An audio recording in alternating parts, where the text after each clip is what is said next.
हरे कृष्णा। गुड्डू की दुनिया में आपका बहुत बहुत स्वागत है।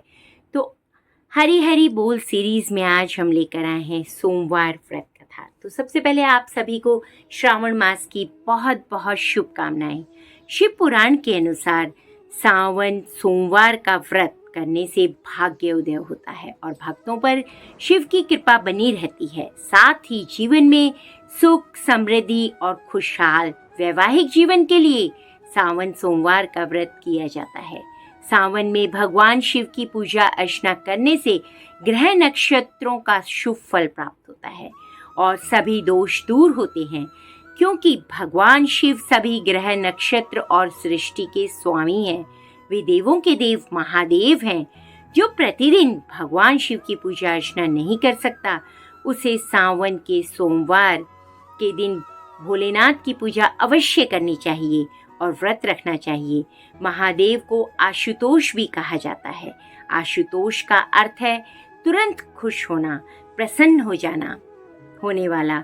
इसके अलावा मान्यता यह है कि भगवान शिव सावन मास में धरती पर अपने ससुराल गए थे, जहाँ पर उनका भव्य स्वागत हुआ था। जलाभिषेक करके किया जाता है। इसलिए श्रावण मास में भक्त भक्ति में लीन रहते हैं, जिससे शिव कृपा प्राप्त हो सके। तो चलिए कथा शुरू करते हैं। एक बहुत ही धनवान साहूकार था।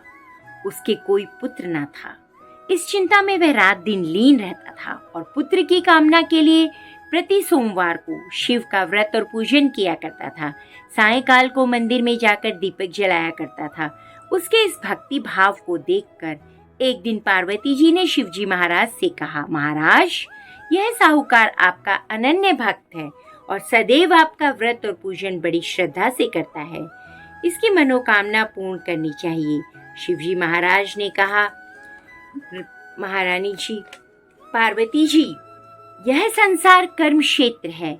जैसे किसान खेत में बीज बोता है, वैसा ही फल काटता है, उसी तरह इस संसार में जो जैसा कर्म करता है वैसा ही फल भोगता है।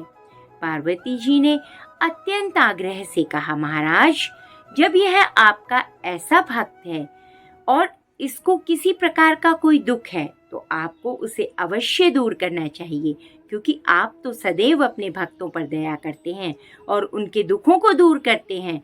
यदि आप ऐसा ना करेंगे तो मनुष्य आपकी सेवा व्रत पूजन क्यों करेंगे? पार्वती जी का ऐसा आग्रह देखकर शिवजी महाराज कहने लगे, पार्वती जी, इसके कोई पुत्र नहीं है। इसी चिंता में यह अति दुखी रहता है। इसके भाग्य में पुत्र ना होने पर भी मैं इसको पुत्र प्राप्ति का वर देता हूँ, पर वह केवल 12 वर्ष तक ही जीवित रहेगा। ये सब बातें साहूकार सुन रहा था। इससे उसको ना तो कोई प्रसन्नता हुई और ना ही कुछ दुख हुआ। वह पूर्ववत वैसे ही शिवजी महाराज का व्रत और पूजन करता रहा। कुछ काल व्यतीत हो जाने पर साहूकार की स्त्री गर्भवती हुई और उसके 10वें महीने एक अति सुंदर पुत्र की प्राप्ति हुई। साहूकार के घर में बहुत खुशियां मनाई गई, परंतु साहूकार ने उसकी केवल 12 वर्ष की आयु जानकर कोई अधिक प्रसन्नता प्रकट न की और न ही किसी को इसका भेद बतलाया। 11 वर्ष का जब पुत्र हो गया तो उसकी माता ने उसके विवाह आदि के लिए कहा, परंतु साहूकार कहने लगा, मैं अभी इसका विवाह नहीं करूंगा, पहले इसे काशी जी पढ़ने के लिए भेजूंगा। फिर साहूकार ने अपने साले अर्थात बालक के मामा को बुलाकर उसको बहुत सा धन देकर कहा, तुम इस बालक को काशी जी पढ़ने के लिए ले जाओ और रास्ते में जिस जगह भी जाओ यज्ञ करते और ब्राह्मणों को भोजन कराते जाओ। वे दोनों मामा भांजे सब जगह यज्ञ करते और ब्राह्मणों को भोजन कराते जा रहे थे। रास्ते में उनको एक शहर पड़ा। उस शहर के राजा की कन्या का विवाह था और दूसरे राजा का लड़का जो विवाह करने के लिए बारात लेकर आया था, वह एक आंख से काना था। उसके पिता को इस बात की बड़ी चिंता थी कि कहीं वर को देखकर कन्या के माता पिता विवाह में किसी प्रकार की अड़चन न पैदा कर दें। इस कारण जब उसने सेठ के सुंदर लड़के को देखा तो मन में विचार किया, क्यों न ढुकाव के समय इस लड़के से वर का काम ले लिया जाए। ऐसा विचार कर राजा ने उस लड़के और मामा से कहा तो वे राजी हो गए। साधु साहूकार के लड़के को स्नान आदि कराकर वर के कपड़े पहनाकर घोड़ी पर चढ़ाकर रुकाव के लिए ले गए। बड़ी सरलता से सब कार्य संपन्न हो गया। अब वर के पिता ने सोचा, यदि विवाह का कार्य भी लड़के से करा लिया जाए तो क्या बुराई है। ऐसा विचार कर लड़के और उसके मामा ने कहा, यदि फेरों और कन्यादान का कार्य भी करा दें तो आपकी बड़ी कृपा होगी और हम इसके बदले में आपको बहुत सा धन देंगे। उन्होंने यह भी स्वीकार कर लिया और विवाह का कार्य भी बहुत अच्छी तरह से संपन्न हो गया। परंतु जिस समय लड़का जाने लगा, उसने वधू की चुंदरी के पल्ले पर लिख दिया कि तेरा विवाह तो मेरे साथ हुआ है, परंतु जिस राजकुमार के साथ तुमको भेजेंगे वह तो एक आंख से काना है। मैं तो काशी जी पढ़ने जा रहा हूँ। उस राजकुमारी ने जब अपनी चुंदरी के पल्ले पर ऐसा लिखा हुआ पाया तो उसने राजकुमार के साथ जाने से इनकार कर दिया और कहा, यह मेरा पति नहीं है, मेरा विवाह इसके साथ नहीं हुआ है। मेरा पति तो काशी जी पढ़ने गया है। राजकुमारी के माता पिता ने अपनी कन्या को विदा नहीं किया और उसकी बारात वापस चली गई। उधर सेठ का लड़का और उसका मामा काशी जी पहुंच गए। वहां जाकर उन्होंने कार्य करना और पढ़ना प्रारंभ कर दिया। जब लड़के की आयु 12 साल की हो गई तब एक दिन उन्होंने यज्ञ रचा रखा था। तब उस लड़के ने अपने मामा से कहा, मामा जी आज मेरी तबीयत कुछ ठीक नहीं है। मेरा मामा ने कहा, अंदर जाकर सो जाओ। तब लड़का अंदर जाकर सो गया और थोड़ी ही देर में उसके प्राण निकल गए। जब मामा ने देखा कि वह तो मुर्दा पड़ा है तो उसको बड़ा दुख हुआ।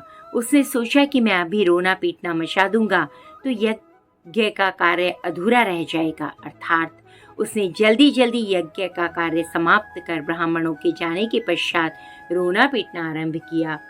संयोगवश उसी समय शिवजी महाराज और पार्वती जी वहां से जा रहे थे। जब उन्होंने जोर जोर से रोने पीटने की आवाज़ सुनी तो पार्वती जी ने शिवजी महाराज से आग्रह किया कि उसके पास ले गई और उस सुंदर लड़के को मरा हुआ देखकर कहने लगी, हे महाराज, यह तो वही सेठ का लड़का है जो आपके वरदान से हुआ था।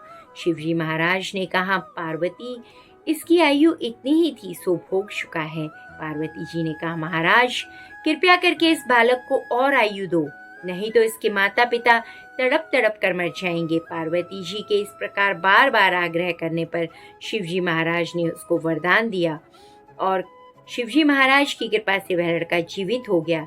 तो शिव पार्वती कैलाश पर चले गए। वह लड़का और उसका मामा उसी प्रकार यज्ञ करते हुए अपने घर की ओर चल पड़े और रास्ते में उसी शहर में आए जहां उस लड़के का विवाह हुआ था। वहां पर आकर जब उन्होंने यज्ञ आरंभ कर दिया तो उस लड़के के ससुर ने उसको पहचान लिया और अपने महल में लाकर उसकी बड़ी खातिर की।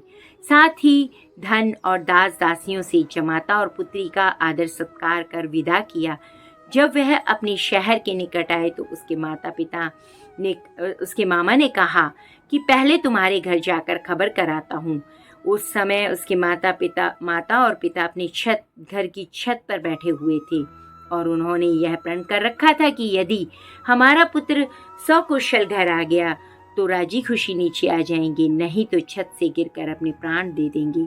इतने में उस लड़के के मामा ने उनको आकर यह समाचार दिया कि आपका पुत्र सकुशल है, परंतु उनको विश्वास नहीं हुआ। तब वह अपनी स्त्री तथा बहुत सा धन लेकर आया है। तो सेठ ने बड़े आनंद के साथ उनका स्वागत किया और बड़ी प्रसन्नता के साथ रहने लगे। इसी प्रकार जो कोई भी सोमवार के व्रत को धारण करता है अथवा कथा को पढ़ता अथवा सुनाता है, उसके सभी दुख दूर होकर समस्त मनोकामनाएं पूर्ण होती हैं। बोलो महादेव की जय। जय शिव शंभू। हर हर महादेव। तो आप सभी को श्रावण के सोमवार की बहुत सारी शुभकामनाएं। इसी तरह भगवान शिव आप सबके जीवन में मंगल करे और आप सभी सुखपूर्वक रहें। धन्यवाद।